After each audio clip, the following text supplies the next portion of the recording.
नमस्कार मेरे प्रिय साथियों, आप सभी का हायर एजुकेशन वर्ल्ड चैनल पे बहुत-बहुत स्वागत है। प्रिय साथियों, आज का ये वीडियो बहुत ज़्यादा खास होने वाला है, इतना खास जितना आज तक कभी नहीं रहा। और ये वीडियो उनको देखना चाहिए, किसे देखना चाहिए मैं उसे बताते चलूँ। सबसे पहले तो ये वीडियो आदरणीय आयोग के अध्यक्ष महोदय को सुनना चाहिए क्योंकि आज मैं कुछ प्रश्न पूछने वाला हूँ और ये प्रश्न आदरणीय अध्यक्ष महोदय से है।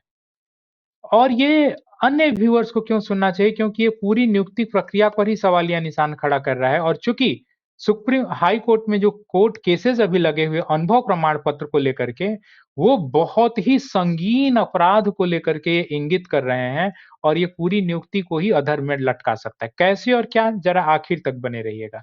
मैं आदरणीय अध्यक्ष महोदय आपसे ये सवाल एक गुरु के नाते पूछना चाह रहा हूँ क्योंकि हमारे देश की परंपरा रही है गुरु छात्र संवाद। शुरू से रहा है। अर्जुन ने भी कृष्ण से पूछा था जब अधर में अटक गए थे, चीजें समझ नहीं आ रही थी। और हमारे यहाँ तो गुरु होने के लिए जरूरी नहीं है कि गुरु के समक्ष जाकर के दीक्षा ही ली जाए। एकलव्य ने कहाँ द्रोणाचार्य से शिक्षा ली थी, वो तो परोक्ष रूप से उन्हें गुरु मान के शिक्षा लिए थे। अलग बात है कि एकलव्य का अंगूठा कल को कट गया। यहाँ पे भी बहुत सारे अभ्यर्थियों का चयन नहीं हुआ। आप गुरु थे, आपको उनकी रक्षा करनी चाहिए, लेकिन फिर भी मैं आप पर आरोप नहीं लगा रहा हूँ कि आपने अंगूठा काटा, क्योंकि मैं नियतिवाद में विश्वास करने वाला व्यक्ति हूँ। मखली घोषाल का जो संप्रदाय है नियतिवाद, मेरा मानना है कि ठीक है, जो होता है नियति द्वारा पूर्व से निर्धारित है, उसी के अकॉर्डिंग होता है। अभी ये वीडियो क्यों खास है? क्योंकि अभी चल क्या रहा है कि अभी नियुक्ति में रोज कोई ना कोई बर्खास्त हो रहा है। आज भूपेंद्र नारायण मंडल यूनिवर्सिटी के चयनित असिस्टेंट प्रोफेसर बर्खास्त हुए। अभी 2-3 दिन पहले पाटलिपुत्रा यूनिवर्सिटी के असिस्टेंट प्रोफेसर बर्खास्त हुए और आने वाले समय में कम से कम आपको 15-20 बर्खास्तगी और देखने को मिलेगी। ठीक है? लेकिन क्या इस बर्खास्तगी से इस नियुक्ति प्रक्रिया पर जो खतरा मंडरा रहा है, क्या वो टल जाएगा? क्या ये टल जाएगा? अच्छा, इस बर्खास्तगी के बाद हो क्या रहा है कि सब लोग एक-दूसरे पर आरोप-प्रत्यारोप लगा रहे हैं। आयोग के अध्यक्ष महोदय वाइस चांसलर की ओर इंगित कर रहे हैं, वाइस चांसलर महोदय आयोग के अध्यक्ष की ओर प्रश्न खड़ा कर रहे हैं कि भैया इसमें जांच प्रक्रिया तो आयोग का काम था। आयोग के अध्यक्ष कह रहे हैं कि नहीं, इसमें अभ्यर्थी दोषी, अगर अभ्यर्थी ने गलत प्रमाण लगाया तो हम कहाँ से दोषी हैं? इसमें विश्वविद्यालय जांच नहीं किया, विश्वविद्यालय सही ढंग से एक्सपीरियंस नहीं दिया, वो तो विश्वविद्यालय दोषी है। तो अब मैं वीडियो को शुरू कर रहा हूं और इस वीडियो में जितने भी सवाल पूछूंगा सारे के सारे तथ्यों के आधार पर, बिना तथ्य के एक भी बातें आपके समक्ष नहीं रखूंगा। अभी स्क्रीन पे जो आप देख रहे हैं यह है बिहार सेवा संहिता। यह एक्चुअल में बिहार सरकार द्वारा किसी भी सर्विस को कैसे अप्लाई किया जाएगा उसके संबंध में कुछ निर्णय लिया गया था। ठीक है, ये 1958 का है और उसी के अनुरूप आज तक पालन होते आ रहा है। इसको देखिए, इसमें क्या कहा जा रहा है। उसमें ये कहा जा रहा है कि अगर कोई आवेदन करने वाला प्रत्याशी आवेदन पत्र में सरकार के अधीन अपने पूर्व नियोजन यदि कोई हो तो उसके बारे में सूचना देना अनिवार्य होगा। ठीक है, यह अभ्यर्थी के बारे में कह रहा है कि अगर कोई अभ्यर्थी पहले से नौकरी कर रहे हैं या कोई कार्य कर रहे हैं तो उसकी सूचना देना अनिवार्य होगा। ठीक आगे का क्या लाइन कहा जा रहा है कि पूर्व इतिहास खराब रखने वाला व्यक्ति आवेदन प्रपत्र में अपने पूर्व नियोजन के संबंध में अपेक्षित सूचना नहीं भी दे सकता है। ठीक, मतलब हो सकता है कोई अभ्यर्थी हो जो गलत तरीके से कुछ कार्य किया, उसके लिए हो सकता है उसकी बर्खास्तगी हो या उसका ट्रैक रिकॉर्ड सही नहीं हो, इसलिए हो सकता है अपने पूर्व कार्य को यहाँ पे फॉर्म भरते समय ना इंगित करें। तो आगे क्या कह रहा है कि अभिरक्षार्थ नियुक्ति प्राधिकारी को साक्षात्कार के समय इसका पता लगाने का प्रयत्न करना चाहिए। यदि आवेदक पहले किसी सेवा में रहा हो तो नियुक्ति पदाधिकारी को उस आवेदन के पूर्व नियोजक विभाग से गुप्त रूप से परामर्श लेना चाहिए और सरकारी सेवा में उसे पुनः नियुक्त करने के पहले उसके पूर्व इतिहास के बारे में संतुष्ट हो जाना चाहिए। ये क्या कह रहा है? ये कह रहा है कि साक्षात्कार के पहले नियुक्ति पदाधिकारी को उस अभ्यर्थी के संबंध में जितने भी गोपनीय सूत्र हैं कि वो अभ्यर्थी वास्तव में सही है या फर्जी है, उसके बारे में जो नियुक्ति पदाधिकारी हैं उनको पूर्ण रूप से संतुष्ट हो जाना चाहिए, तभी उसकी नियुक्ति करनी चाहिए। ठीक, इसमें जवाबदेही कुल मिला के किसकी होती है? नियुक्ति कौन ले रहा था? आयोग। नियुक्ति कौन ले रहा था? आयोग। साक्षात्कार कौन ले रहा था? आयोग। चयन प्रक्रिया किसके अधीन थी? आयोग के। तो क्या ये आयोग अपना पल्ला झाड़ सकता है? आयोग ये कहते हुए पल्ला झाड़ सकता है कि इसकी जवाबदेही मेरी नहीं है, इसकी जवाबदेही विश्वविद्यालय की है?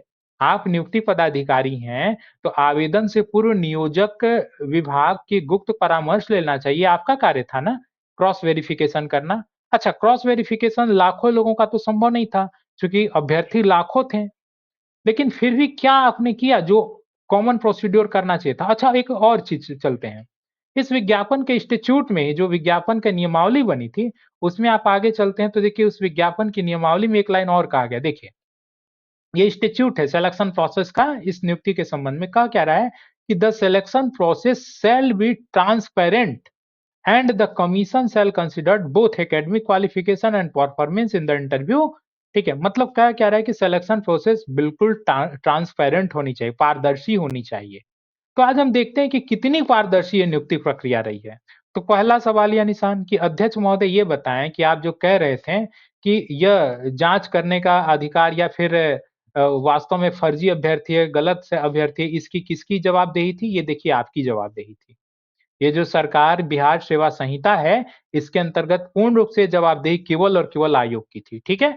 तो अध्यक्ष महोदय आपने जो आज अपने साक्षात्कार में एक संतोष जी जो कि सीनियर मोस्ट पत्रकार हैं, उनके साक्षात्कार में आपने क्या कहा कि यह तो काम आयोग का था, सॉरी विश्वविद्यालयों का था, उनको जाँच करना चाहिए था। हम तो केवल नियोक्ता हैं, हम तो केवल नियुक्ति देते हैं, हम तो केवल चयन प्रक्रिया में उनका साक्षात्कार ले रहे हैं, चयन कर रहे हैं, लेकिन ये कार्य आपका था, ठीक है? तो पहला प्रश्न ये बताएं आप किस आधार पे कह रहे थे कि ये आपका कार्य नहीं था? अब हम दूसरा प्रश्न की ओर आते हैं। अगर हम विज्ञापन की ओर चलते हैं महोदय, तो इस विज्ञापन ये देखें ना, ये बिहार राज्य विश्वविद्यालय सेवा आयोग द्वारा 21/9/2020 को जो विज्ञापन निकाला गया था, इस विज्ञापन में एक महत्वपूर्ण पॉइंट है 5.5। अच्छा, एक चीज और, मैं आगे बढ़ने से पहले मैं आपके समक्ष ये हिंदी में विज्ञापन ला रहा हूं, तो आप में से कुछ लोगों को लग सकता है कि मैं हिंदी में ही विज्ञापन क्यों ले आ रहा हूं। एक्चुअल में इसमें भी एक कहानी है। विज्ञापन में हिंदी और इंग्लिश को लेकर के भी कुछ त्रुटियां हो गई थी। इसकी वजह से माननीय न्यायालय में केस हुआ था। तो केस जब हुआ था तो देखिए ये अभी पटना हाई कोर्ट का आपके समक्ष मैं प्रस्तुत कर रहा हूँ। देखिए आप देख लीजिए। ये देखिए the high court judiciary at Patna, ठीक है, सिविल रिट, ये देखिए इसका केस नंबर ये है। तो इसमें भी मैं, चूंकि मैंने आपको स्पष्ट रूप से बोला है कि इस वीडियो में एक-एक चीज मैं फैक्ट के साथ बोलने वाला हूं और आप इस वीडियो के अंत होते-होते समझ जाएंगे कि यह नियुक्ति प्रक्रिया पर कितना बड़ा खतरे का बादल मंडरा रहा है। ठीक है? देखिए इसके 21 पैरा पे आप देखिए स्पष्ट रूप से कहा क्या रहा है कि official language subject to the provision of article 346, 347 and 348 of the constitution of India, the language to be used official purpose of the state shall be Hindi in Devanagari script. ठीक है, ये बिहार राज्य के लिए हो रहा है। ठीक है, देखिए बिहार ऑफिशियल लैंग्वेज क्या होगा? हिंदी होगा।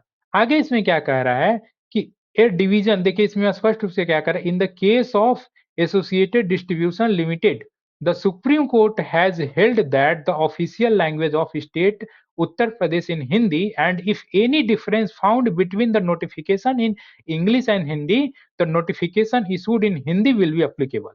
मतलब कोर्ट में यह बातें कोर्ट की गई हैं, सुप्रीम कोर्ट का आदेश है कि अगर कोई हिंदी और अंग्रेजी दो लैंग्वेज में विज्ञापन निकाला गया हो और ऑफिशियल लैंग्वेज अगर उसकी हिंदी है, तो वैसी स्थिति में जो ऑफिशियल लैंग्वेज होगा वही अल्टीमेटली अप्लाई किया जाएगा। ठीक है? तो बिहार की चूंकि ऑफिशियल लैंग्वेज क्या है? हिंदी है। तो इस कोर्ट ने आदेश दिया कि नहीं, चूंकि हिंदी ऑफिशियल लैंग्वेज है तो आप विज्ञापन को हिंदी में ही आपके विज्ञापन को कंसीडर किया जाएगा। इसलिए आपको एक चीज और बताते चलें, इस एडवर्टाइजमेंट में, इस विज्ञापन आयोग की वेबसाइट पे जब एडवर्टाइजमेंट में आएंगे ना, तो यहाँ पे ढेर सारे अलग-अलग विषयों के सामने सब एडवर्टाइजमेंट दिए हुए हैं। जब इसको आप डाउनलोड करेंगे, ये सारे के सारे आपको हिंदी में दिखेंगे। अंग्रेजी वाला ही उड़ा दिया गया है। अब आपको हम बताते हैं क्यों उड़ाया गया और क्या सबसे बड़ी त्रुटि है। ठीक है? देखिए, इस विज्ञापन के 5.5 में आते हैं ना, तो एक बहुत ही क्वेश्चनेबल, बहुत ही महत्वपूर्ण प्रश्न खड़ा कर रहा है, जो कि इस पूरी नियुक्ति प्रक्रिया पर ही सवालिया निशान खड़ा कर रहा है, चयन प्रक्रिया को ही अंधकार में डाल रहा है। अब देखिए मैं नियुक्ति के 5.5 पे आ चुका हूँ, ठीक है? इसमें देखिए 5.5 में क्या कहा गया है कि वैसे ही शिक्षकों का अनुभव मान्य होगा जिनकी सेवा university selection committee, college service commission और कॉलेज सिलेक्शन कमेटी के द्वारा संपुष्ट की गई हो।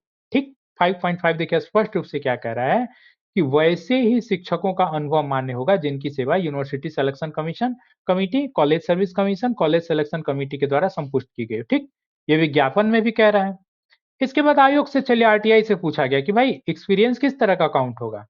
तो इन्होंने क्या कहा देखिए, ये आरटीआई से आयोग से जवाब मांगा गया, ठीक है। ये जवाब मांगा गया, तो ये जवाब में इन्होंने क्या कहा कि सहायक प्राध्यापक के नियमित नियुक्ति संबंधित विज्ञापन 21/9/2020 के कांडिका 5.5 में स्पष्ट कर दिया गया है कि वैसे ही शिक्षकों का अनुभव मान्य होगा जिनकी सेवा university committee, college service commission और कॉलेज सिलेक्शन कमेटी के द्वारा संपुष्ट की गई हो, जो आयोग की वेबसाइट पर प्रदर्शित है, ठीक है। मतलब ये खुद भी अपने आरटीआई के जवाब में कह रहे हैं कि नहीं, हम वैसे एक्सपीरियंस को लागू करेंगे जिसका कि सेवा कंफर्मेशन हो, ठीक है। अच्छा, मैं बोला ना कि आपको बहुत सारे तथ्य दिखाऊंगा, इसके बाद सवाल पूछूंगा जिसका एक उत्तर आपको नहीं देखते हुए मिलेगा। देखिए, ये नियुक्ति प्रक्रिया जब शुरू हो गई तो बीच में दुविधा हुई कि भाई एक्सपीरियंस लेटर किस तरह का होगा। तो इसके लिए इन्होंने 3 कमिटी निर्धारित की थी जो चयन प्रक्रिया के संबंधित। तो इन 3 कमिटी से पूछा गया। इस 3 कमिटी में कौन थे? Professor Rasbihari Prasad, professor Nandji Kumar, professor N K Jha. इन 3 कमिटी ने भी क्या कहा?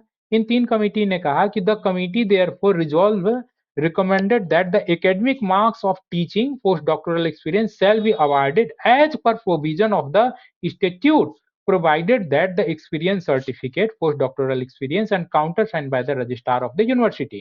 इन्होंने क्या कहा कि एक्सपीरियंस जो लागू होगा वो स्टेच्यूट में जो बताया गया है उसके अकॉर्डिंग ही लागू होगा। स्टेच्यूट में क्या था? जॉब कंफर्मेशन होना चाहिए, किसके द्वारा? कॉलेज सर्विस कमीशन द्वारा, यूनिवर्सिटी सर्विस कमीशन द्वारा। ओके, चलिए एक कदम और मैं आगे बढ़ता हूं।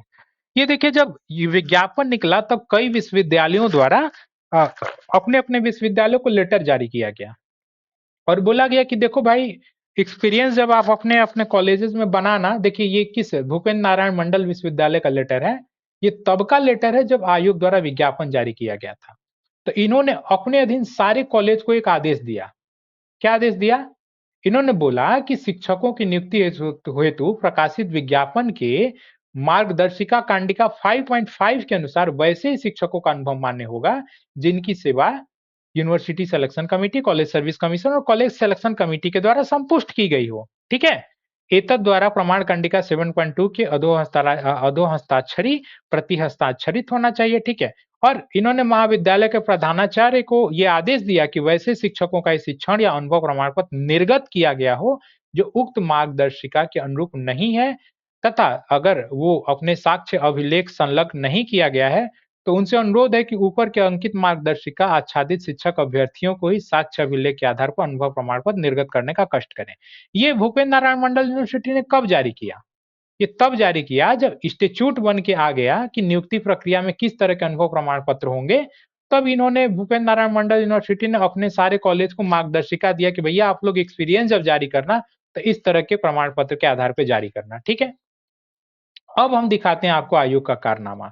और आयोग के अध्यक्ष महोदय, आपसे अब सवाल है कि आपको जितने भी अनुभव प्रमाण पत्र मिले, उन अनुभव प्रमाण पत्र में आपने कैसे जाना कि इनका सर्विस कंफर्मेशन हो चुका है? ठीक है? चूँकि आपने एक लेटर दिया था, आपने बीच में जब ऐसा संदिग्ध बहुत सारी खबरें निकल के आने लगी कि बहुत सारे ऐसे अभ्यर्थी हैं जो कि फर्जी चयनित हो गए हैं और बहुत सारे साक्ष्य आपको हम लोगों द्वारा मेल से दिया जाने लगा, ठीक है? तो आपने आनन-फानन में एक लेटर भेजा, किसको? और आयोग शिक्षा विभाग को, ठीक है? और शिक्षा विभाग को क्या लेटर भेज रहा है कि अनुभव प्रमाण पत्र, दिव्यांगता प्रमाण पत्र, अन्य सभी प्रमाण पत्र की जाँच के संबंध में। आपने क्या कहा? कि कुल 37 विषयों में अनुशंसा सूची प्रेषित की जा चुकी है। आपने क्या बोला कि 37 विषयों में अनुशंसा प्रेषित की जा चुकी है, जिसमें अनुभव प्रमाण पत्र संदेहास्पद पाए जाने के कारण शिक्षण अनुभव प्रमाण पत्र पूर्णतः असत्य और मिथ्या भी पाया गया है। इसलिए अभ्यर्थियों का चयन परिणाम रद्द करते हुए अभ्यर्थी के विरुद्ध कोतवाली थाना पटना में प्राथमिकी दर्ज की गई है। अतः अर्थशास्त्र विषय में मूक बधिर, दिव्यांग कोटि तथा अन्य अन्य कैटेगरी में बहुत सारा ऐसा मामला संज्ञान में आया है। इसलिए फर्जी अनुभव प्रमाण पत्र और दिव्यांगता प्रमाण पत्रों का लाभ लेने का कुत्सित प्रयास किया जा रहा है। अतः ये कह क्या रहे हैं कि दिव्यांगता प्रमाण पत्र तथा अनुभव प्रमाण पत्र का हम सूची भेज रहे हैं। किस किस विषय का इन्होंने भेजा सूची? भूगोल का भेजा, अर्थशास्त्र का भेजा, भौतिक का भेजा तथा अन्य विषयों का शीघ्र भेजने के लिए इन्होंने कहा। और साथ ही साथ इन्होंने, ये देखिए कब की बात है, 13/12/2024 को भेजा। और साथ ही साथ सभी लोगों का यहाँ पर दस्तावेज भेज दिया। किसने? आयोग ने भेज दिया शिक्षा विभाग को कि आप इसकी जांच करा लीजिए, ठीक है। मतलब सुनियोजित तरीके से किस तरह आयोग अपना पल्ला झाड़ना चाहे है, आप देखते चलिए। अब हम चलते हैं आयोग पे। भैया आपने अनुभव प्रमाण पत्र आपको मिला आयोग को, तो अनुभव प्रमाण पत्र आपने जिनका जिनका दिया, आपको कैसे पता चला कि इनका जॉब कंफर्मेशन हुआ है? हम अब देखिए, ये जितने अनुभव प्रमाण पत्र मैं पढ़ के आपको सुनाता हूँ, ठीक है? ये देखिए क्या है, देखिए ये जितने अनुभव प्रमाण पत्र हैं, ये सभी पर स्व-अभिप्रमाणित है। किसके द्वारा? बिहार राज्य विश्वविद्यालय सेवा आयोग के उप सचिव द्वारा, ठीक है? ये अभिप्रमाणित है, उप सचिव द्वारा। दूसरे भी अनुभव प्रमाण पत्र देखिए, ये अभिप्रमाणित है, ठीक है? उप सचिव द्वारा। ये इसमें देखिए क्या कहा जा रहा है, इसमें कहा जा रहा है, मैं अलग-अलग एक्सपीरियंस को आपको पढ़ के ज़रा दिखा देता हूँ। आप खुद देखिएगा कि क्या इससे पता चल रहा है कि जॉब कन्फर्मेशन हुआ है। This is certified that Dr. Abhishek Kumar, guest assistant professor, Department of Economics, son of इनके Verma had worked in the institution from 1 अगस्त 2018 से 21 दिसंबर 2018, ठीक है, एज पर मेमो नंबर इतना इतना इतना, Darbhanga, dated 30/7/2018 of the registrar case due Darbhanga Bihar, ठीक है। ये दरभंगा बिहार में अभिषेक आनंद जी हैं, ये गेस्ट फैकल्टी के रूप में है। तो इनका आपको कैसे मालूम चला कि इनका कंफर्मेशन हो गया है? और क्या गेस्ट फैकल्टी का कंफर्मेशन होता है क्या? देखिए, मैं यहाँ पे गेस्ट फैकल्टी के विरोध की बात नहीं कर रहा हूँ, मैं स्वयं भी एक गेस्ट फैकल्टी हूँ। मैं स्वयं भी एक गेस्ट फैकल्टी रह चुका हूँ। यहाँ पे बात गेस्ट फैकल्टी के विरोध की बात नहीं है। यहाँ पे तो बेचारे गेस्ट फैकल्टी को कितना ही अंक मिला होगा। गेस्ट फैकल्टी 2020 में अधिकतम कोई को 1 अंक मिला होगा, कोई को 2 अंक मिला होगा, किसी को 2 4 अंक मिल गया होगा। लेकिन जो फर्जी अभ्यर्थी जो 10-10 अंक हासिल किए हैं, क्या उनको हासिल होना चाहिए था ये अंक? और आयोग ने इनकी क्यों नहीं जाँच किया? ये जॉब कन्फर्मेशन है कि नहीं है, इसका इनको केवल एक्सपीरियंस लेटर से कैसे पता चला? आपने सैलरी स्लिप नहीं माँगा, जॉइनिंग लेटर नहीं माँगा, तो प्रक्रियात्मक चूक तो आयोग के द्वारा हुई। अगला देखिए एक्सपीरियंस हम पढ़ते हैं। ये देखिए टीएमबीयू भागलपुर यूनिवर्सिटी द्वारा अभिषेक आनंद जो है, इनका अपॉइंटमेंट भी गेस्ट फैकल्टी के रूप में इकोनॉमिक्स में होता है, ठीक है। और मैं आपको 1-2 एक्सपीरियंस पढ़ के दिखा रहा हूँ। अच्छा, मज़ेदार बात एक चीज़ और देखिए, एक चीज़ और नहीं समझ आया कि ये देखिए ये एक्सपीरियंस पे भी देखिए स्व-अभिप्रमाणित किसका है? अभिप्रेरित बिहार राज्य विश्वविद्यालय सेवा आयोग का है। इसमें क्या कहा जा रहा है कि this is certified that doctor Anita Srivastava is working as assistant professor guest faculty in the department of economics Patna university from July 2022 to till date she is sincere and hard working. अब सवालिया निशान ये खड़ा होता है कि जुलाई 2022 से लेकर के अब तक कार्यरत हैं।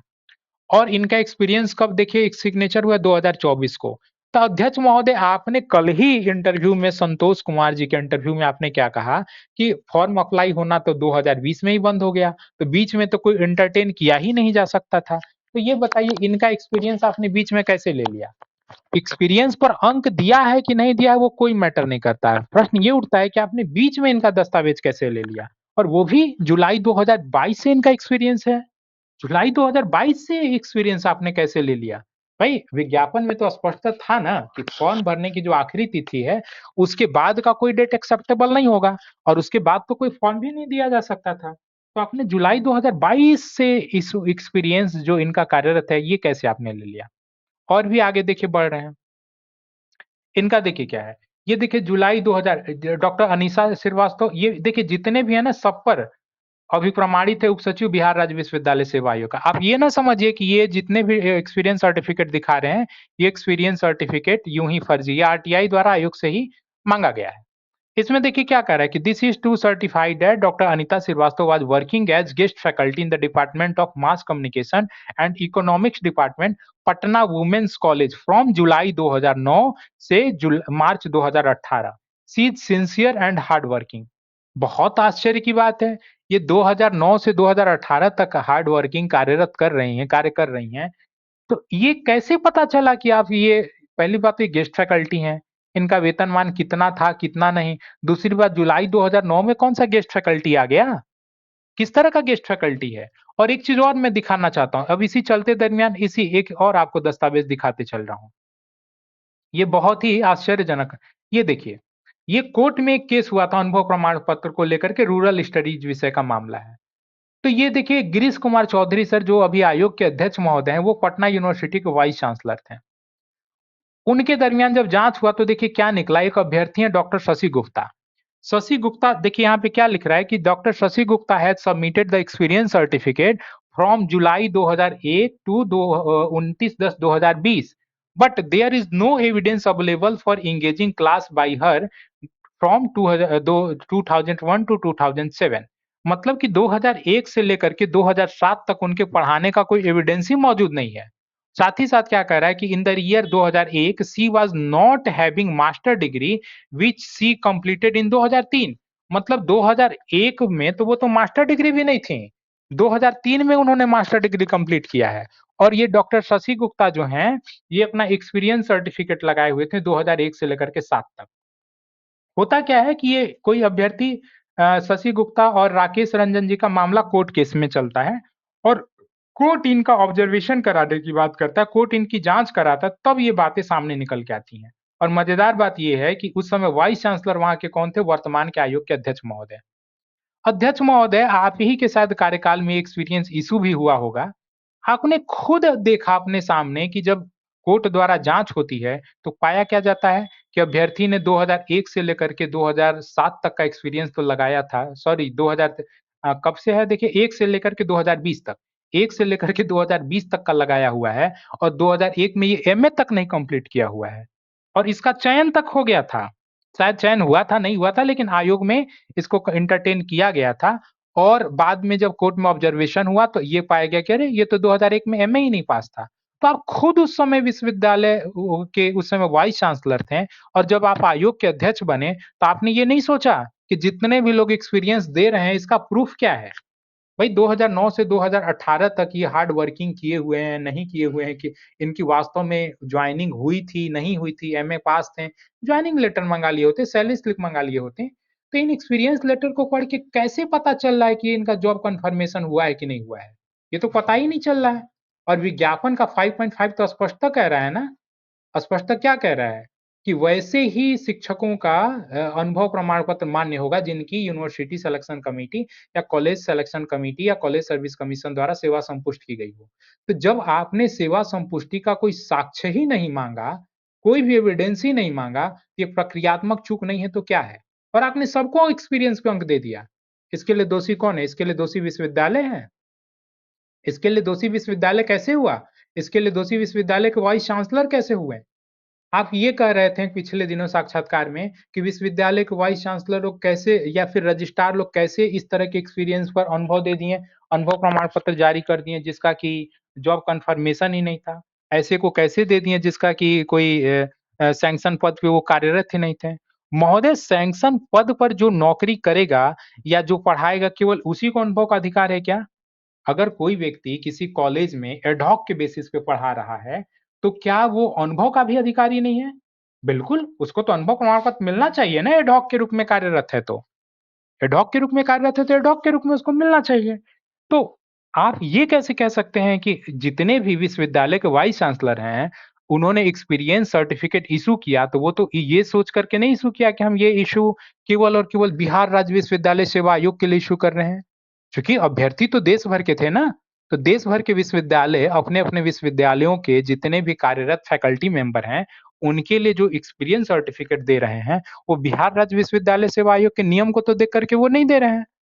भाई कोई गेस्ट के रूप में पढ़ाया है, कोई इसी तरह रिसोर्स पर्सन के रूप में पढ़ाया है, उन्होंने दे दिया, रिसोर्स पर्सन का दे दिया और आपने सबको काउंट कर लिया। देखिए, देखिए मैं और दिखा रहा हूँ, एएसएम कॉलेज बरौनी का है। इसमें क्या कह रहा है? इसमें कह रहा है कि doctor Rajesh Kumar Suman has appointed as guest oblique part time teacher in the department of economics. ठीक है? ये पार्ट टाइम टीचर के रूप में कार्यरत हैं और आपने इनको एक्सपीरियंस दे दिया। ये देखिए अभी प्रमाणित है बिहार राज्य विश्वविद्यालय सेवा आयोग। तो इन सभी का कैसे आपने जाना जॉब कन्फर्मेशन हो गया? तो आपने तो विज्ञापन के ही नियमों का उल्लंघन कर दिया। विज्ञापन में कह रहा है कि जॉब कन्फर्मेशन होना चाहिए, लेकिन जॉब कन्फर्म्ड तो था नहीं। दूसरी बात, क्या विज्ञापन के बीच में, विज्ञापन निकल जाने के बीच में क्या विज्ञापन के सेवा शर्त को बदला जा सकता है क्या? सुप्रीम कोर्ट का आदेश ऐसा है कि सेवा शर्त को बदला जा सकता है? बिल्कुल नहीं है। वो चीज़ मैं अभी दिखा सकता हूँ, लेकिन मैटर बहुत अभी बहुत सारी चीज़ें दिखानी है, इसलिए मैं आगे बढ़ता हूँ। महोदय, अगला प्रश्न ये है आपसे कि बहुत सारे ऐसे-ऐसे फर्जी लोगों का दस्तावेज़ निकल के आया, लेकिन आपने उन पर क्या संज्ञान लिया? अब मैं आपको 1-2 एविडेंस दिखा रहा हूँ। ये देखिए, ये क्या है? ये है ज्योत्सना कुमारी। ज्योत्सना कुमारी ये देखिए ये किस तरह के हैं? Engaging classes in BA honours, ठीक है? Resource person, as a resource person के रूप में ये कार्यरत हैं Jyotsna, as a resource person in the department of English. और इन पर क्या आरोप लगा कि इन्होंने एक्सपीरियंस सर्टिफिकेट जो बनाया है, इन्होंने अपने से ही सिग्नेचर करके बना लिया है, और ये अखबारों में भी खबर पूरी तरह से निकली थी। ठीक है, और वास्तव में इसका प्रमाण इसलिए भी हो जाता है क्योंकि जब जिस कॉलेज से इन्होंने एक्सपीरियंस बनाया था, पंडित उद्गम पांडे महाविद्यालय, वहां से आरटीआई से जवाब मांगा जाता है कि आप जरा बताएं कि आपने 23/9/2020 से लेकर के 10/12/2020 तक के बीच में आपने किनका किनका अनुभव प्रमाण पत्र निर्गत किया। तो पता है वहां से जवाब केवल दो लोगों का निकल के आता है, डॉक्टर नितेश कुमार, डॉक्टर अनिल कुमार। इन दो लोगों का इन्होंने निर्गत किया इस कालखंड में। किस कालखंड में आप देख लीजिए, 23/9/2020 से 10/12/2020 तक इस महाविद्यालय द्वारा निर्गत अनुभव प्रमाण पत्र की सूचना प्रेषित करने के संबंध में। ठीक है, ये दो लोगों का इशू हो रहा है। तो अब सवाल ये उठता है कि जब इस कालखंड में बस दो ही लोगों का बना, तो इसी महाविद्यालय से ये पंडित उगम पांडे महाविद्यालय के ही एक्सपीरियंस लेटर पैड पर, ये देखिए कब का, 28/10/2020 सिग्नेचर देखे ना, 28/10/2020। ये 28/10/2020 का से एक्सपीरियंस लेटर कहाँ से आ गया? जब विश्वविद्यालय कह रहा है कि हमने केवल दो लोगों का दिया है, तो 28/10/2020 का कहां से आ गया? और कब से कब का देखिए, 23/9/2020 से लेकर के 10/12/2020। तो 28/10/2020 तो इसी कालखंड के बीच में है। तो ये अभ्यर्थी कहां से आ गए? आपने इनकी इंक्वायरी की ही नहीं। और ये सब क्यों इतनी चूक हो रही? इसलिए चूक हो रही है क्योंकि आपने जॉब कंफर्मेशन, सैलरी स्लिप इत्यादि सब मांगा ही नहीं। और एक इन पर और संगीन आरोप लग रहा है कि इन्होंने एक्सपीरियंस लेटर तो फर्जी बनाया ही बनाया है, प्रिंसिपल का सिग्नेचर, मोहर सब कुछ फर्जी बनाया है। क्यों? क्योंकि देखिए इन्होंने जब लेटर अपने यहाँ से जारी किया, तो इन्होंने देखिए हिंदी में, आप देख पा रहे हैं ना, प्राचार्य पंडित उद्गम महाविद्यालय का मोहर जो है वो हिंदी में है, और इनका सिग्नेचर देखिए इस तरह से है। नीचे वाले पेज पे भी देखेंगे तो देखिए यहाँ पे हिंदी में, यहाँ पे मोहर है, और इनका सिग्नेचर इस तरह से है। जबकि इन्होंने जो अपने लेटर पैड पे बनाया, देखिए ये प्रिंसिपल, ये इंग्लिश में देखिए मोहर है, और देखिए के पांडे, प्रिंसिपल का सिग्नेचर बिल्कुल ही अलग है, डिफर है। तो इन पर तो यह भी आरोप है कि इन्होंने खुद से ही प्रिंसिपल का सिग्नेचर बना लिया, लेकिन फिर भी ये कार्यरत है, अभी ये पद से नहीं हटे हैं। ठीक है, ये है। एक और मामला आपको दिखाते हैं, एक और मामला। आपने देखिए खुद आपने कहा है और आप खुद उसके विरोध में बोले हैं। देखिए जो मैं मामला दिखा रहा था, देखिए उसको अखबार में भी डाला गया था कि सिंडिकेट ने 4 शिक्षकों की नियुक्ति अप्रूवल, और देखिए ये सिग्नेचर के संबंध में है। ओके, और मैं आपको दिखा रहा हूं महोदय, जरा बने रहें एक एक प्रश्न का। ये देखिए आपने क्या बोला था, आपने आरटीआई में एक जवाब दिया था कि हम वैसे टीचिंग एक्सपीरियंस को काउंट नहीं करेंगे जो पीएचडी के दरमियान का हो। देखिए आपने क्या लिखा है, ये आयोग से एक आरटीआई मांगा गया, तो आरटीआई के जवाब में इन्होंने क्या बोला आपने कि शिक्षण अनुभव प्रमाण पत्र पर समीक्षा क्रम के दरमियान विषय विशेषज्ञों द्वारा 4.96 अंक दिया गया, या जिन्होंने आरटीआई किया होगा उनको। साथ ही experience counted after the award of PhD का उल्लेख किया गया है। मतलब एक्सपीरियंस कब काउंट किया गया?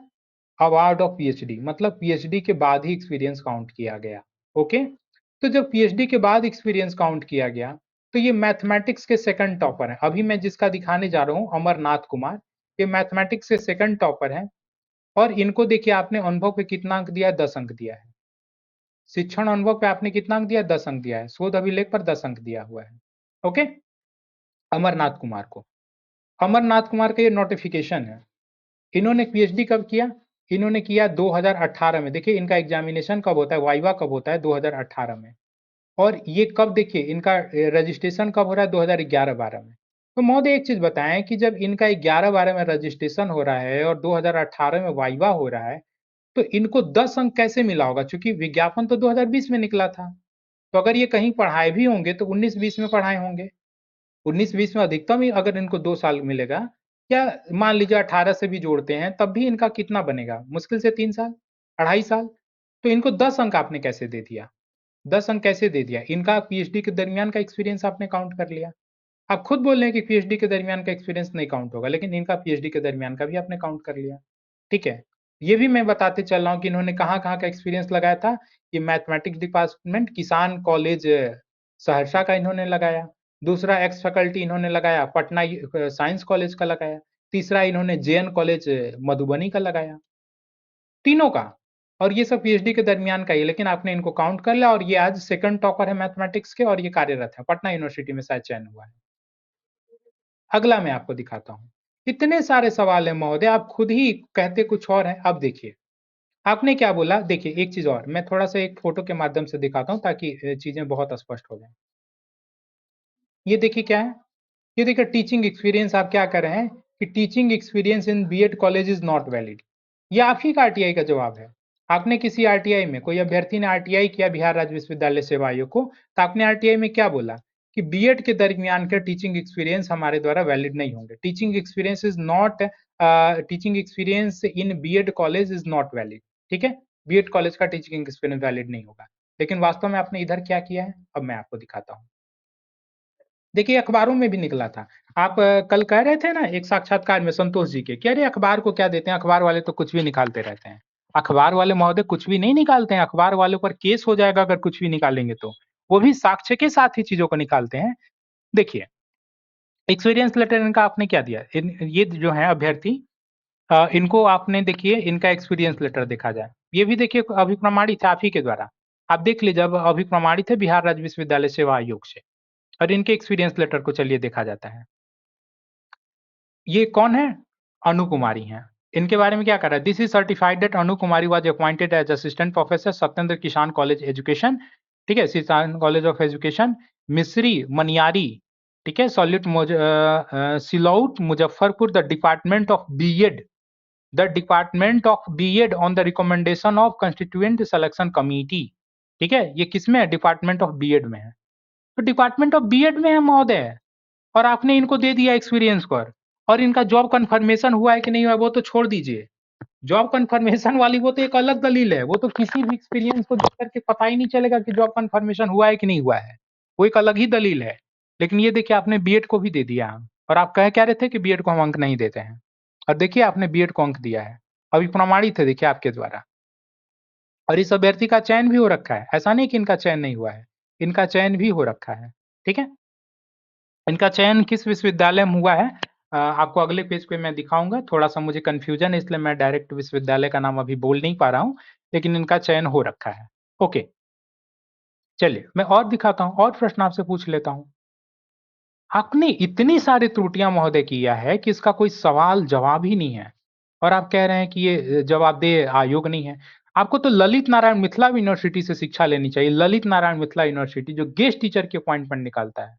देखिए ये क्या कह रहा है, देखिए I am directed to the inform all the applicant who have applied in response to this university advertisement for engagement as guest part time teachers that to get the benefit of teaching experience. ठीक है, अब देखिए ये guest teacher की appointment जब Lalit Narayan Mithila university ने निकाला, तब इन्होंने क्या क्या चीजें मांगा, इन्होंने मांगा self attested copy of the advertisement through which they are were appointed. मतलब जो भी एक्सपीरियंस होल्डर हैं वो अपना एडवर्टीजमेंट लाए कि वो किसके द्वारा अपॉइंट हुए हैं। और क्या करा है, self attested copy statutory provision selection committee. ठीक है, मतलब आपकी किस सिलेक्शन कमिटी के द्वारा चयन हुआ वो लाओ। अगला क्या मांग रहा है कि self attested copy of the commission to the selection committee to the recommendation of which they are were appointed। मतलब सेल्फ अटेस्टेड कॉपी मांगा जा रहा है सिलेक्शन कमेटी का। Self attested copy of interview letter issued. आगे क्या कर रहा है कि appointment letter, self attested copy of the appointment letter, self attested copy of the joining report, self attested copy of the approval confirmation letter issued by the university concerned. इतनी सारी चीजें मांगा जा रहा है गेस्ट टीचर की नियुक्ति के लिए, और आपने आपने मात्र एक एक्सपीरियंस लेटर मांग दिया, और उनमें से किसी भी एक्सपीरियंस लेटर को देख करके यह बिल्कुल नहीं पता चला कि उनका जॉब कंफर्मेशन हुआ है कि नहीं हुआ है। तो आपने कैसे जान लिया कि जॉब कंफर्मेशन हुआ है महोदय, और क्या जॉब कंफर्मेशन हुआ है कि नहीं हुआ है, क्या ये जानना जरूरी नहीं था? अगर जानना जरूरी नहीं था तो विज्ञापन में क्यों ऐसा लिखा था? और आप तो कह रहे हैं कि यूजीसी के नियम को लागू करते हैं, क्या यूजीसी विदाउट जॉब कंफर्मेशन वाले को यूजीसी आपको देती है क्या रिलीफ कि ऐसे लोगों का एक्सपीरियंस काउंट होना चाहिए? लेवल ए जॉब के लिए, असिस्टेंट प्रोफेसर के लिए, क्या टेम्पोररी या इस तरह के एडहॉक बेसिस वाले को परमानेंट के चयन के लिए उनको एक्सपीरियंस का बेनिफिट मिल जाना चाहिए? आप बताएं। जॉब कंफर्मेशन अगर आपने विज्ञापन में दे रखा है तो बिना जॉब कंफर्मेशन के कैसे आपने कर दिया? अच्छा, यही नहीं, अब आगे हम थोड़ा सा और रोचक खबर देख लेते हैं। देखिए खुद विश्वविद्यालय के अध्यक्ष महोदय आप क्या बोले हैं कि सारे, देखिए आप क्या कर रहे हैं, अखबार में आपने ये इंटरव्यू दिया, भले आप बोलते हैं कि अखबार कुछ भी छापते हैं, लेकिन अखबार में आप ही के इंटरव्यू को दिखा रहे हैं। आपने क्या कहा कि सारे अभ्यर्थियों के अनुभव प्रमाण पत्रों की गहन जांच कराने का आग्रह शिक्षा विभाग के माध्यम से सभी विश्वविद्यालयों को भेजा जा रहा है। इन अभ्यर्थियों का अनुभव प्रमाण पत्र सत्यापन के बाद ही संबंधित का वेतन आदि शुरू करने और सेवा संपुष्टि की जाए। कई अभ्यर्थियों के अनुभव प्रमाण पत्र फर्जी होने की शिकायत आयोग को मिली है।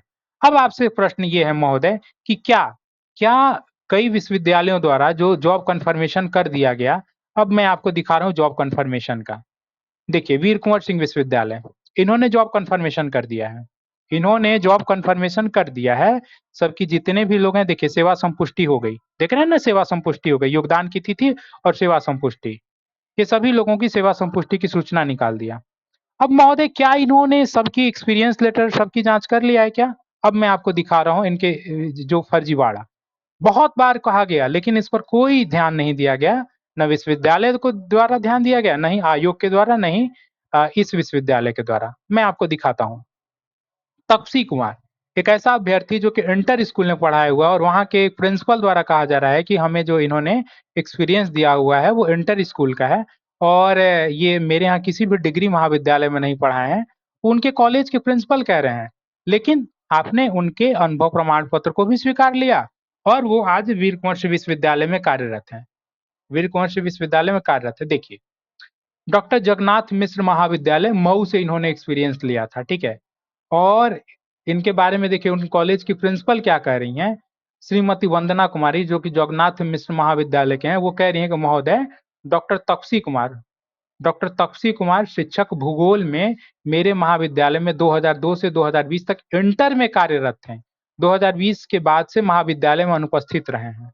ओके, मतलब ये जगन्नाथ मिश्र महाविद्यालय में ये कार्यरत ही नहीं थे, इंटर में कार्यरत थे, लेकिन आपने इनके एक्सपीरियंस लेटर पर जगन्नाथ मिश्र महाविद्यालय के इनका आपने चयन कर दिया। ठीक है, मैं इनके एक्सपीरियंस को भी आपको दिखाता हूँ।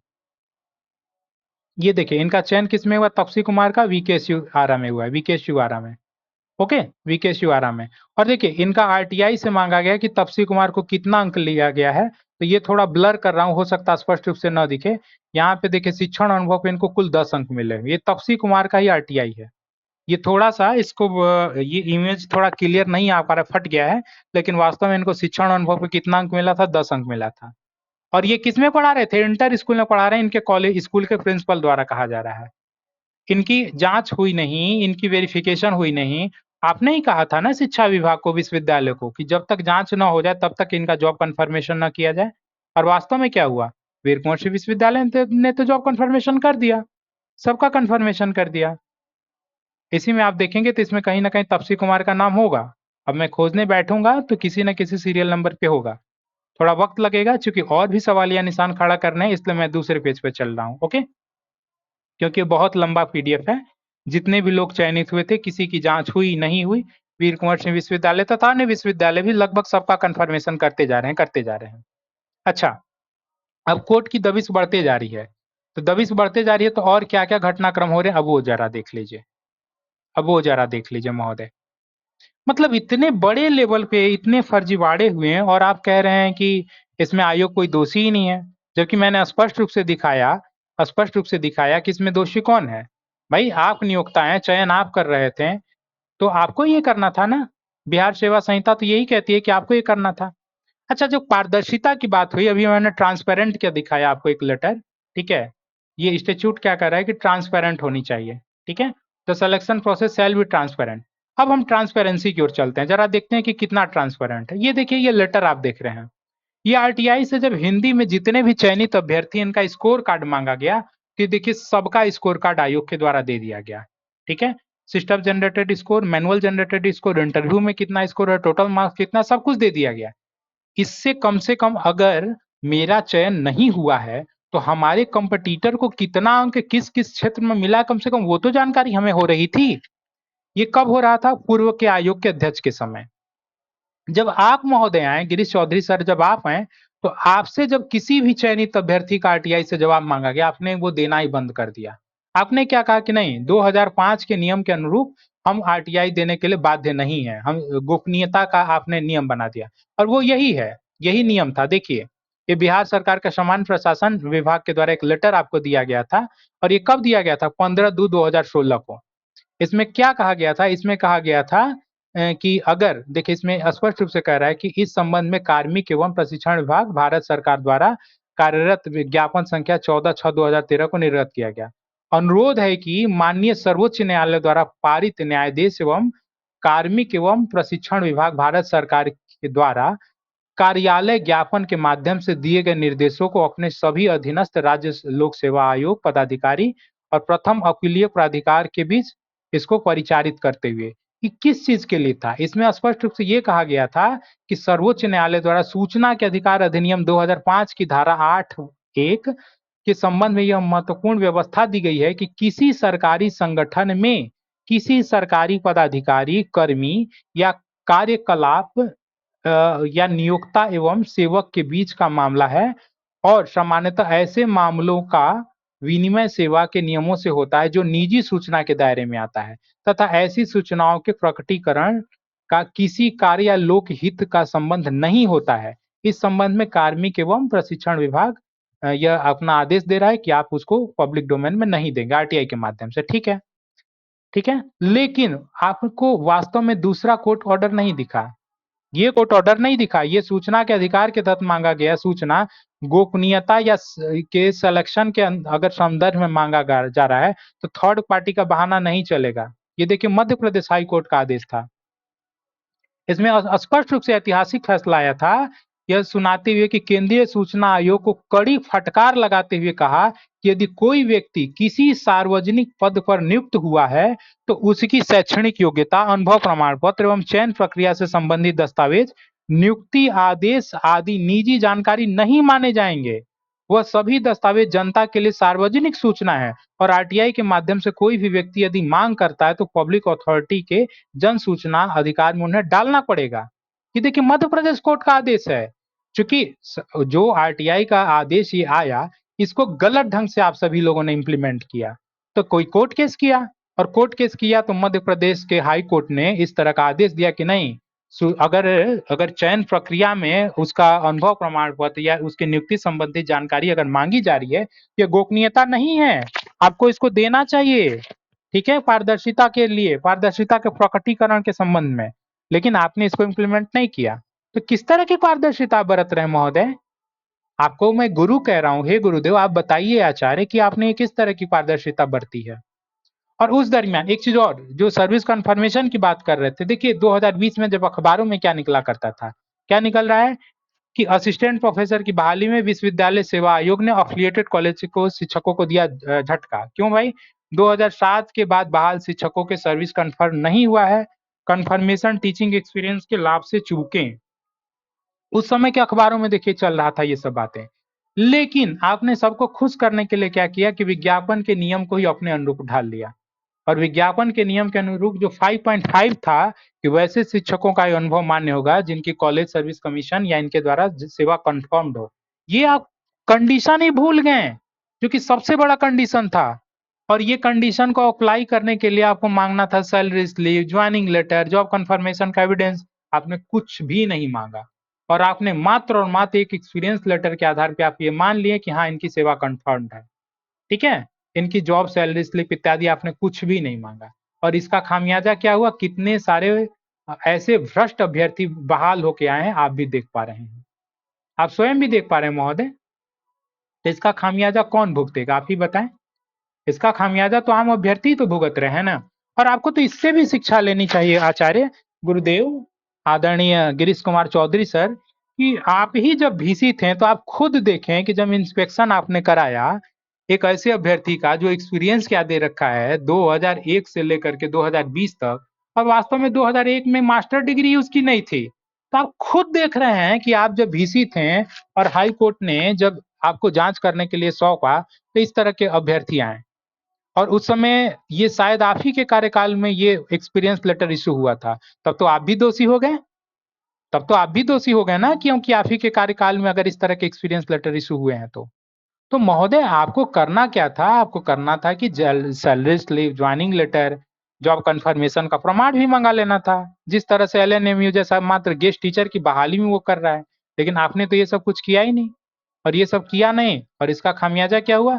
इसका खामियाजा ये हुआ कि वैसे सारे अभ्यर्थी इसका खामियाजा भुगत रहे हैं जो कि जेन्युइन कैंडिडेट थे। तो महोदय, आप ये ना इल्जाम लगाएं कि जो वीडियो बना रहे हैं वो लोग हैं जिनका चयन नहीं हुआ, वो अफवाह फैला रहे हैं। अफवाह नहीं है, ये जेन्युइन प्रश्न आपसे पूछा जा रहा है, ये बिल्कुल ही तार्किक प्रश्न आपसे पूछा जा रहा है। आपसे आज मैंने जितने भी प्रश्न पूछे आप उनमें से एक का भी उत्तर दें। आप एक तरफ से आरटीआई कह रहे हैं कि बीएड का एक्सपीरियंस नहीं मान्य होगा, दूसरी तरफ से बीएड को ले लिए। आपने कहा कि सबकी जांच होने के बाद जॉब कंफर्मेशन होगा, जबकि वीर कुंवर सिंह विश्वविद्यालय तथा अन्य बिना जांच पड़ताल के जॉब कंफर्मेशन भी करने लगे हैं, और आपके सामने तथ्य भी मैंने दिखाया। आपने कहा कि पीएचडी के बाद का एक्सपीरियंस काउंट, पीएचडी के दरमियान का एक्सपीरियंस काउंट नहीं होगा, जबकि पीएचडी के दरमियान का भी एक्सपीरियंस काउंट आपने कर लिया है, और वहीं दूसरे अभ्यर्थी का काउंट नहीं किया है। आपने कहा कि 5.5 लागू होगा विज्ञापन के माध्यम से, और 5.5 वाला कोई एक्सपीरियंस ही नहीं दिख रहा है। किसी भी एक्सपीरियंस को पढ़ने के बाद ये नहीं पता चला कि कैंडिडेट का जॉब कंफर्मेशन हुआ है। और यही नहीं और भी कई सारे ऐसे फर्जी अभ्यर्थियों का दस्तावेज है। मतलब इतना गोल गोल घुमाया जा रहा है कि आप देख करके ताज्जुब होंगे। मैं आपको एक और गोल गोल घुमाने का साक्ष्य दिखा रहा हूँ, ठीक है? अब ये देखिए गोल गोल जो घुमाने का साक्ष्य है, ये देख करके आप ताज्जुब होंगे। ये है पाटलिपुत्रा विश्वविद्यालय की कहानी। एक सेकंड रुक जाए, मैं उसे आपको दिखाता हूँ। आई होप वो मेरे स्क्रीन पे होगा। अगर है तो मैं उसे दिखा पाऊंगा, अन्यथा इसे बाद में आपको दिखाऊंगा कभी अगली बार। हाँ चलिए, है। अब ये देखिए एक और कहानी, आपको रोचक कहानी दिखा रहे हैं। देखिए पाटलिपुत्रा यूनिवर्सिटी करता क्या है कि एक्सपीरियंस जब ये जांच की, चूंकि अभी कोर्ट में मामला चल रहा है और अलग अलग पैनलों के माध्यम से बहुत ज्यादा दबाव बन रहा है, तो देख लीजिए, चूंकि अध्यक्ष महोदय आपने तो जांच किया नहीं, तो देखिए विश्वविद्यालय एक विश्वविद्यालय से जांच के दस्तावेज मांग रहे हैं, तो कितना लेट लतीफी किया जा रहा है और इसे किस तरह से दबाया जा रहा है, जबकि स्पष्ट रूप से साक्ष्य चीख चीख के पुकार रहा है, लेकिन इसके बावजूद, साक्ष्य होने के बावजूद भी कैसे मामले को दबाया जा रहा है। ये देखिए पाटलिपुत्रा यूनिवर्सिटी द्वारा बीआरएबीयू यूनिवर्सिटी मुजफ्फरपुर से एक अभ्यर्थी जिनका नाम है शशि भूषण पांडे, उनके बारे में साक्ष्य मांगा जाता है, ठीक है? और कहा यह जाता है कि ये जो अभ्यर्थी हैं, ये इलेक्ट्रॉनिक्स विभाग में शिक्षण अनुभव का प्रमाण पत्र सत्यापन के संबंध में उनसे मांगा जा रहा है। मामला एक्चुअल में क्या था? ये जो अभ्यर्थी थे, ये फिजिक्स विषय में भी कार्यरत अपने आप को वहां पे दिखाए हुए हैं और इलेक्ट्रॉनिक्स विषय में भी।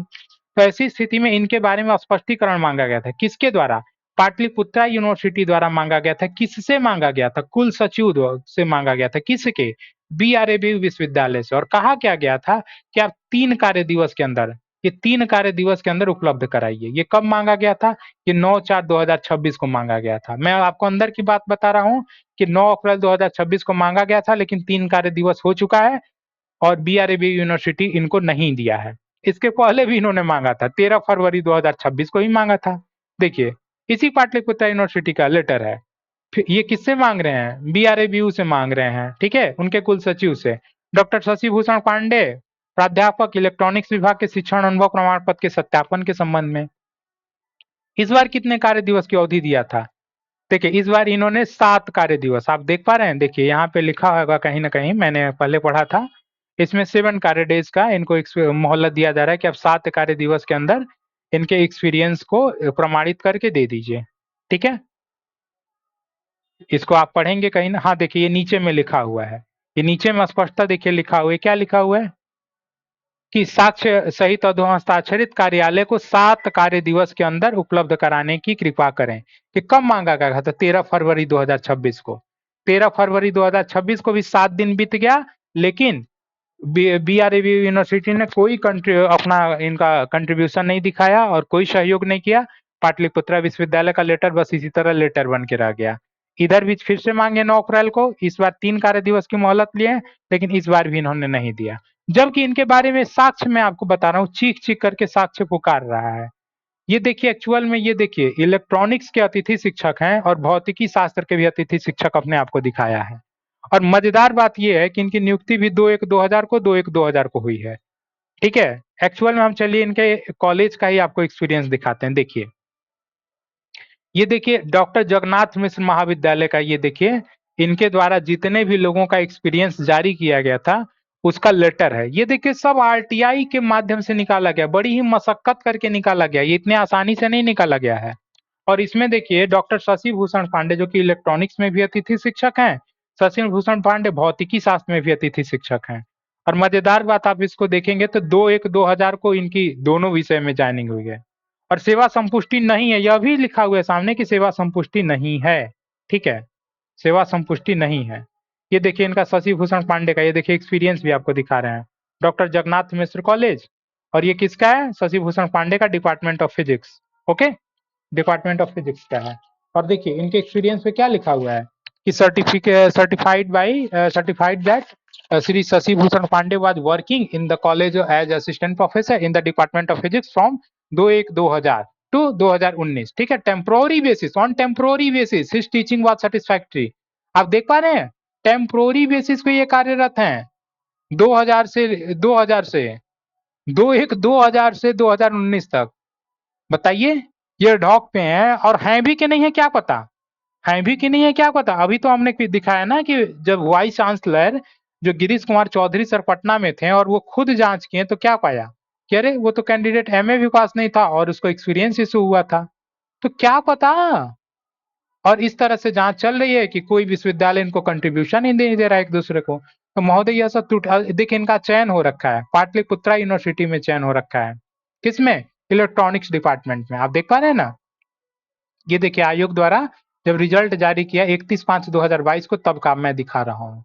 ये शशि भूषण पांडे आप स्क्रीन पे देख पा रहे होंगे, शशि भूषण पांडे जिनका चयन हो रखा है इलेक्ट्रॉनिक्स विषय में। ओके, शशि भूषण पांडे का, पाटलिपुत्र विश्वविद्यालय में। महोदय यह सब सारे साक्ष्य कोर्ट में लगे हुए हैं, सारे साक्ष्य कोर्ट में लगे हुए हैं। आप कैसे कह सकते हैं कि यह जिम्मेवारी आपकी नहीं है? किस तरह से कह सकते हैं कि आयोग की चूक नहीं है, प्रक्रियात्मक चूक नहीं है? बिल्कुल प्रक्रियात्मक चूक है। जब बिहार सेवा संहिता कह रहा है कि वास्तव में नियुक्ति पदाधिकारी ही उस आवेदन से पूर्व नियोजक के विभाग की गुप्त रूप से सूचना और परामर्श लेगा, हैं? तो आप बताइए, आप तो अभ्यर्थी से मांग रहे हैं लेकिन बाकी सारे दस्तावेज नहीं मांग रहे हैं।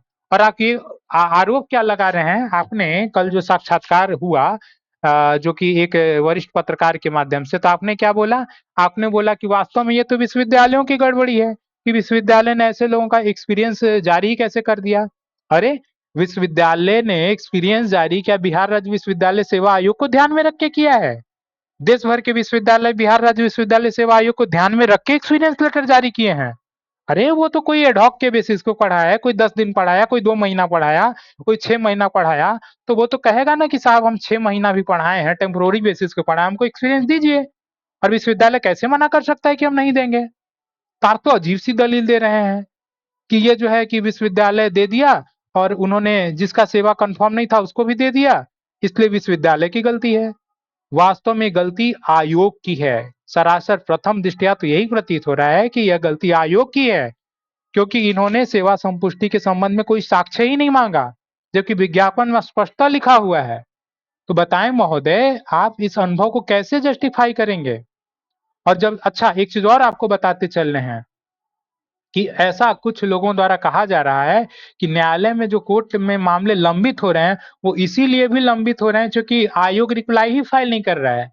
एक्सपीरियंस वाले मामले में जितने भी कोर्ट केस लगे हुए हैं, महोदय आपसे विनम्र निवेदन है कि आप रिप्लाई फाइल करिए। अनुभव प्रमाण पत्र के लगभग 130 केसेस लगे हुए हैं, आप उसमें रिप्लाई फाइल क्यों नहीं कर रहे हैं? उसमें रिप्लाई फाइल हो नहीं रहा है, इस वजह से केस डिले हो रहा है। लेकिन क्या केस डिले होने की वजह से यह सब जितने घटनाक्रम मैं दिखा रहा हूं, क्या यह सब पाप धुल जाएगा? यह सब जितने भी अपराध हो रखे हैं, यह सब अपराध धुल जाएगा क्या? आप ही बताएं महोदय। इसलिए यह नियुक्ति प्रक्रिया सच में बहुत ही सवालिया निशान खड़े करती है और बहुत ही संगीन एक तरह से जुर्म हुआ है। यह किस तरह का सामाजिक न्याय की बात है महोदय? आपके द्वारा कहा जाता है कि सामाजिक न्याय किया गया, ये कैसा सामाजिक न्याय किया गया है?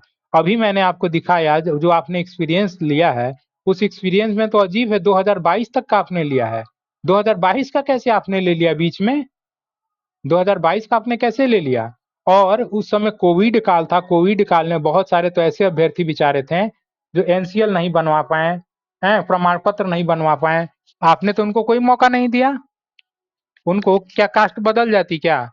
जो कास्ट 2020 में थी 2023-24 में आकर के वो अगर ओबीसी कास्ट से थे तो आज जनरल कैटेगरी में हो जाते क्या? एक मौका दे देते ना कास्ट सर्टिफिकेट जमा करने का, वो मौका आपने नहीं दिया। लेकिन 2024 का एक्सपीरियंस आपने ले लिया। गॉड नो इनको एक्सपीरियंस के बेनिफिट मिला है कि नहीं मिला है, लेकिन इनका चयन तो हो रखा है। डॉक्टर अनीता श्रीवास्तव जी का चयन हो रखा है और इन्होंने जो जुलाई 2022 से लेकर के ये अब तक पढ़ाई हुई है। तो कैसे आपने आखिर इस तरह से किया है महोदय?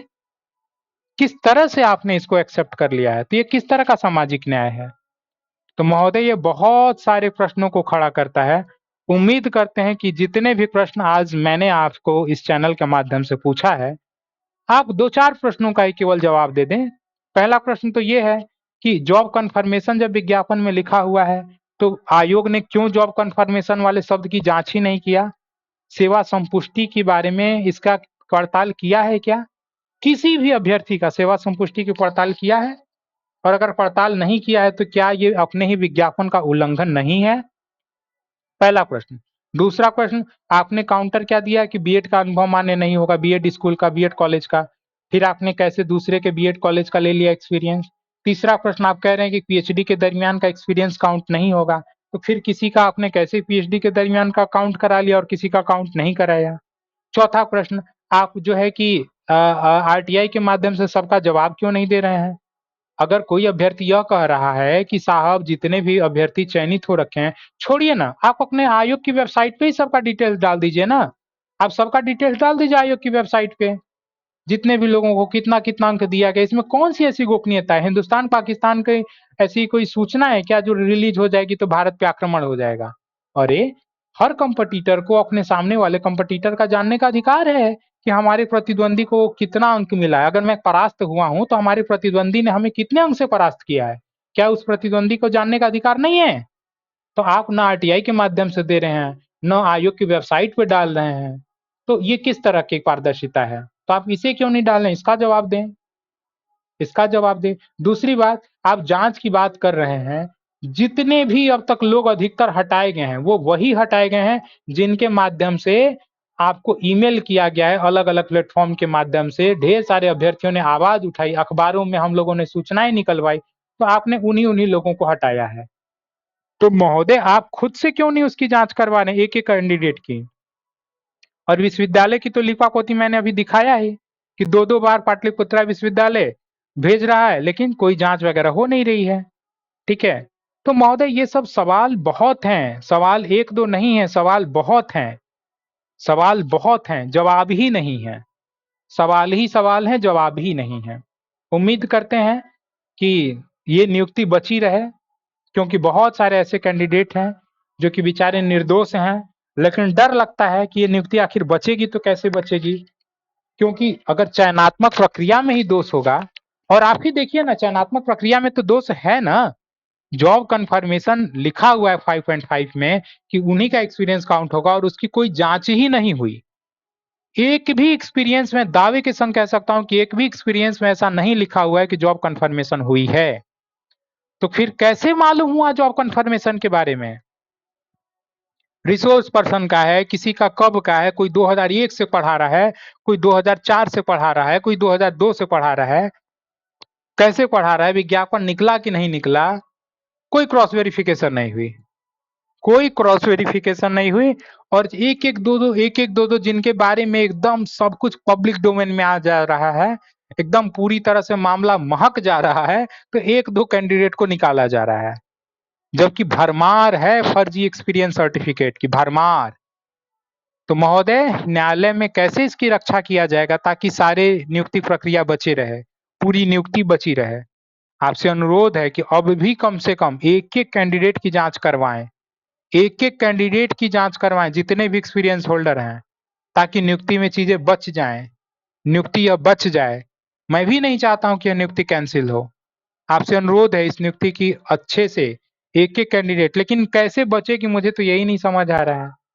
जब पहला ही स्टेज गलती हो गया कि प्रक्रियात्मक ही चूक है, तो क्या सुधार लेंगे? मान लीजिए फर्जी अभ्यर्थी, उनका एक्सपीरियंस सही है गलत है, लेकिन अगर हम जॉब कन्फर्मेशन की बात करने लगे तब तो 95% लोगों को आपको बाहर करना होगा। तो यह कैसे बचेगा नियुक्ति, गॉड नो, आने वाला वक्त बताएगा। तो मुझे उम्मीद है आप समझ गए होंगे कि यह मैटर कितना सीरियस है और कितना ही संवेदनशील यह मामला है। उम्मीद करते हैं आने वाले समय में वक्त ही सारे प्रश्नों का जवाब देगा। वक्त के गर्त में सारे प्रश्न के उत्तर छिपे हुए हैं, तो वक्त का इंतजार करिए। आप सभी हायर एजुकेशन वर्ल्ड चैनल पर आखिर तक बने रहें, इसके लिए आपका बहुत बहुत धन्यवाद। सही इन्फॉर्मेशन और सही सूचनाएं सब तक जाएं, सब जाने लूप होल्स को, तकनीकी चीजों को। इसके लिए जरूरी है कि ये वीडियो अधिक से अधिक लोगों तक पहुंचे। तो आप सभी से अनुरोध है कि इस वीडियो को अधिक से अधिक आप स्प्रेड भी करें ताकि सभी लोग जाने। ओके, और यही नहीं, देखिए एक चलते चलते मैं एक चीज और दिखा रहा हूं।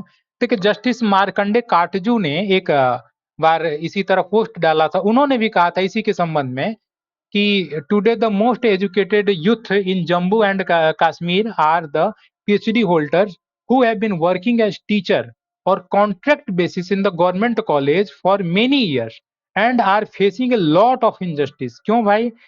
These highly qualified but contractual teacher are suffering in two ways। बोल रहे हैं कि हाईली क्वालिफाइड कैंडिडेट है और ये पढ़ा रहे हैं कॉन्ट्रेक्चुअल बेसिस पे, लेकिन ये दो तरीके से सफर कर रहे हैं। किस तरीके से भाई? They are paid only 28,000 per month salary. Okay, through they have been working for many years, whereas the UGC criteria for those working on contract or ad hoc arrangement is a monthly salary of 57,700। मतलब जो UGC की criteria है ना, ad hoc basis पर या फिर आपको temporary basis पर, वो भी कहती है कि उनका वेतनमान 57,700 होना चाहिए, 28,000 और उससे कम, या 57,700 से कम नहीं। तो ऐसी स्थिति में आगे का लाइन क्या कह रहा है कि the experience of those who do not receive the salary as per the UGC criteria in any university और colleges in India is neither counted nor considered for further employment। ओके, आगे क्या कह रहे हैं कि the J&K government is not following the UGC criteria for paying salary to contractual teachers while it is being followed across the rest of India। Okay, moreover, just a few days ago the government of Ladakh also followed the UGC criteria and implemented salary hike, setting the basic salary 57,700 for contractual teacher in colleges। इसका मतलब आपने समझा? Justice Katju ये कह रहे हैं, जम्मू कश्मीर की एक समस्या दिखा रहे हैं कि यूजीसी की नियमावली कहती है कि जो कॉन्ट्रेक्चुअल या एडहॉक को अगर एक्सपीरियंस का लाभ भी मिलेगा तो उनकी बेसिक सैलरी कितनी होनी चाहिए? 57,700 से कम नहीं होनी चाहिए, और अगर उससे कम होगी तो वो एक्सपीरियंस देश में कहीं काउंट नहीं होगा।